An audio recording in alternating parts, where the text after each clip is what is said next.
Hi friends, மண்டபம் மீனவன். நம்ம போட்டை கிராஸ் பண்ணி ஒரு கப்பல் போயிட்டுருக்கு பாருங்கள். இதை வந்து கப்பல்னு சொல்கிறத விட நாங்கள்லாம் என்ன சொல்லுவோம்னா, இதை வந்து கப்பல் முட்டின்னு சொல்லுவோம்.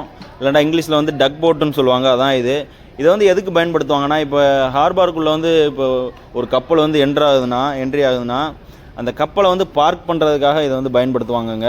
அதாவது இப்போ டைரெக்டாக கொண்டு போய் வந்து ஹார்பாரில் வந்து கப்பலை வச்சு முட்டிட மாட்டாங்க. கியர் போட்டு என்ன செய்வாங்கன்னா, இந்த மாதிரி டக் போட்டை வச்சு தான் முட்டி கொண்டு போவாங்க. ஏன்னா டைரெக்டாக நம்ம வந்து கப்பலில் வந்து கியர் போட்டு வந்து ஹார்பாரை முட்டினோம்னா ஹார்பார் வந்து டேமேஜ் ஆகும், இல்லைனா கப்பல் வந்து டேமேஜ் ஆகும். ரெண்டுக்கும் டேமேஜ் ஆகாமல் பயன்படுத்தப்படுறதாங்க இந்த கப்பல் முட்டி. பார்த்துக்குறங்க. இது இப்போ எங்கே போயிட்டுருக்குன்னா, நம்ம இப்போ கரெக்டாக வந்து மங்களூர் ஹார்பார், அதாவது கப்பல் ஹார்பாருக்கு விலங்கு இருக்கும். கிட்டத்தட்ட ஒரு 100 அடி ஆழத்தில் இருக்கும். அந்த ஆழத்தில் இருந்தாங்க இப்போ வந்து நேர கப்பல் ஹார்பார் கரையை பார்த்த மாதிரி இந்த கப்பல் முட்டி வந்து ஓடிக்கிட்டு இருக்குது. இந்த தகவல் யாருக்கெல்லாம் பிடிச்சிருந்துச்சின்னு மறக்காமல் கமெண்ட்டில் சொல்லுங்கள். இந்த மாதிரி இன்ட்ரெஸ்டிங்கான வீடியோலாம் பார்க்கணும்னா நம்ம சேனலை சப்ஸ்கிரைப் பண்ணிடுங்க.